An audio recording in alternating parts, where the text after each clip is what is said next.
Nesse nosso quinto encontro de Sociologia, nós vamos trabalhar os contemporâneos da sociologia, as chamadas teorias crítico-reprodutivistas.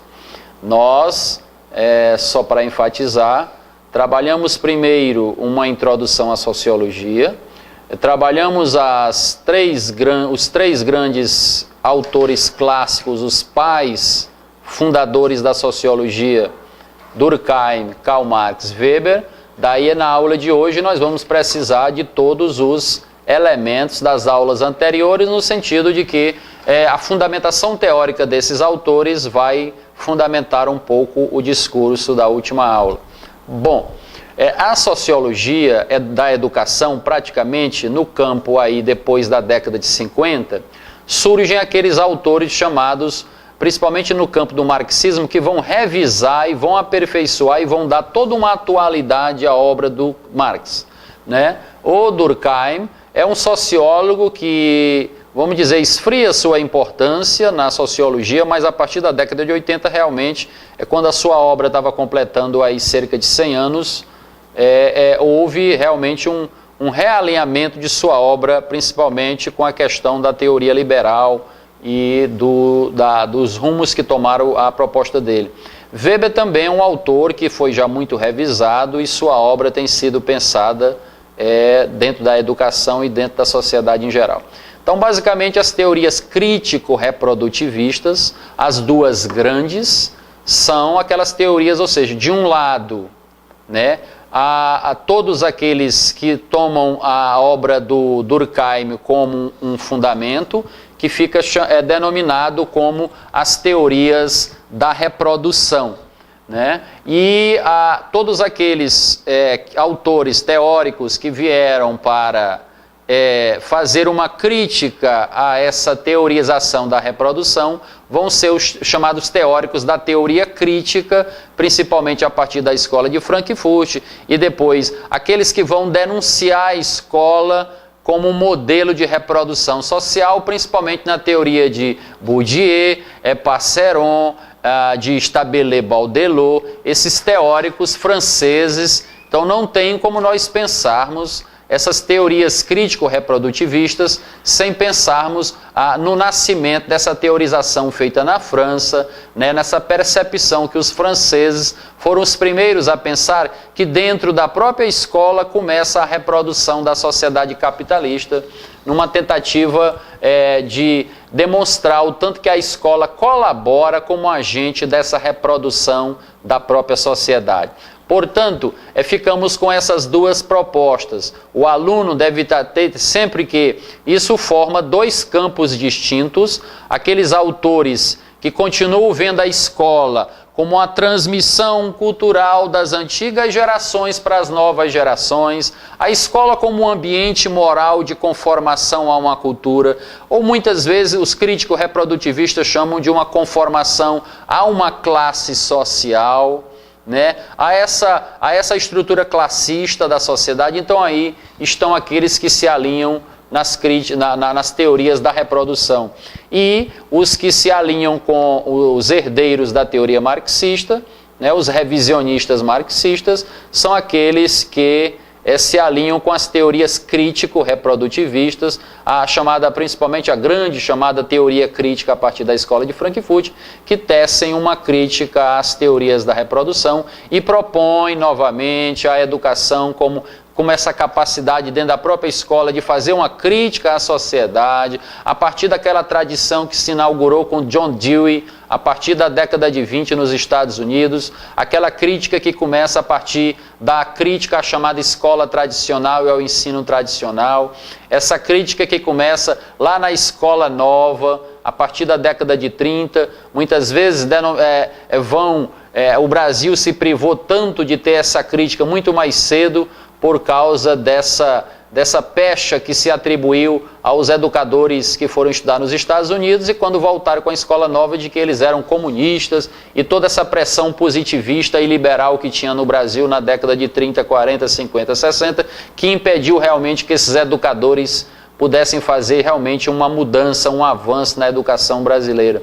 Mas basicamente os críticos reprodutivistas a teoria crítica vai fazer uma grande teorização em cima da escola, como o que o Louis Althusser vai chamar de aparelho de reprodução da ideologia do Estado. Então, para nós entendermos isso, é preciso retomar alguns aspectos da teoria do Marx, no sentido de ver, e aí Louis Althusser, teórico marxista da década de 1960, do século XX, vai deixar uma teorização sobre isso, no sentido de que ele vai eleger o que ele chama de aparelhos ideológicos do Estado, ou seja, algumas organizações que trabalham em função do Estado, notadamente a escola, notadamente a universidade e algumas instituições como a família, né, e a educação como um processo geral. Então, desde a família, a igreja, a escola, elas são expressões desse Estado. Lembro bem que no período militar no Brasil, os cadernos das escolas públicas, eles vinham estampado na contracapa o hino nacional, o hino da bandeira, e via de regra a figura do general que estava comandando naquela época, Emílio Garrastazu Médici, General Gás, ou General Figueiredo.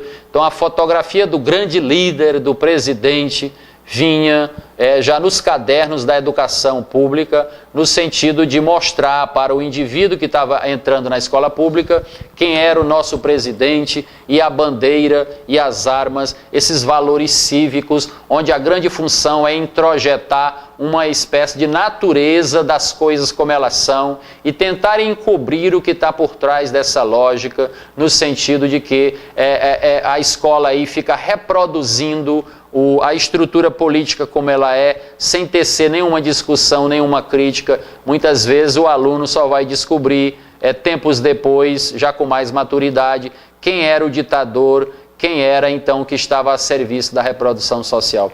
Então a própria escola, ela fica reproduzindo essa estrutura social marcadamente em pobres, filhos da classe trabalhadora, classe média e ricos. Ou seja, a própria estruturação diferenciada das escolas remetem a essa estrutura classista. Isso que apontava desde a década de 60 essa crítica feita pelo Pierre Bourdieu, pelo um autor denominado Passeron, pelo um autor chamado Stabile e seu parceiro de pesquisa Baudelot, Stabile e Baudelot. Então esses teóricos todos denunciaram a escola como um local de reprodução da estrutura social dominante. Então temos sempre que nos reportar, voltando à teoria do Marx, no sentido que o Marx diz que, né, o Estado é a expressão da classe dominante. Então Marx não dá espaço para que esse órgão supraordenador que está acima de nós, o Estado, seja um órgão que aparentemente represente a todos, mas no fundo,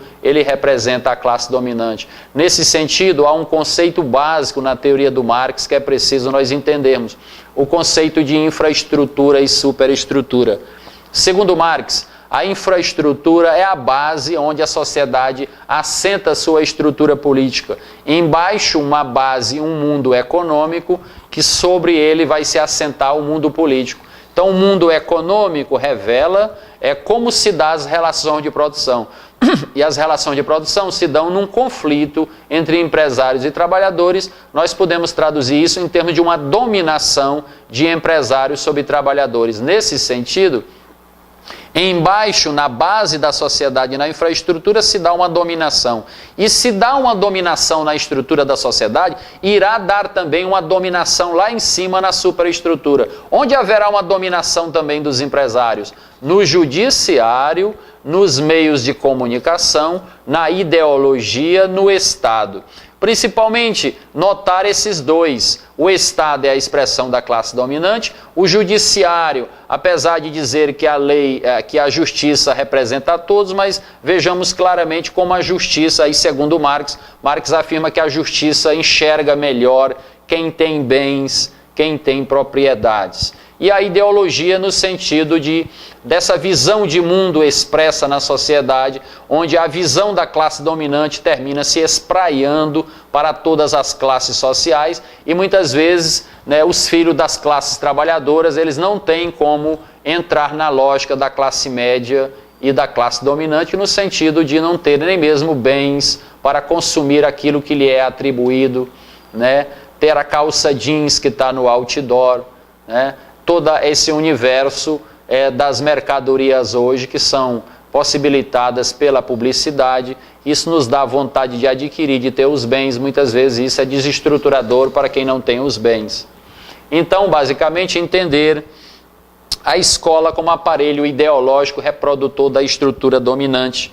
Também isso, onde nós podemos enxergar basicamente essa situação, é na tradição histórica de como a educação se montou no Brasil, naquilo que os teóricos críticos, né, a teoria crítica vai chamar de escola dual. Não há um lugar melhor para nós enxergarmos isso do que a própria educação estruturada dentro do Brasil. Desde cedo, nós sabemos que a escola pública só chegou 200 anos depois que o país foi estruturado. Então a escola pública só chega em 1700. E essa escola pública, ela possibilitava para poucos o acesso. Para o povo mesmo, ainda não estava na hora de entrar num acesso realmente. Aos poucos, muito lentamente, a população foi sendo incorporada na educação pública. Então se estruturou desde a colônia aquilo que a teoria crítica chama de escola dual. Tem uma escola para o rico e uma escola para o pobre. Tudo bem que nos últimos tempos houve um avanço muito grande, principalmente essa universalização que foi feita no ensino fundamental de 1º ano a 9º ano, onde o acesso, desde o governo Fernando Henrique, esse acesso foi praticamente uma grande transformação no Brasil, onde 98% dos alunos até 14 anos hoje estão na escola.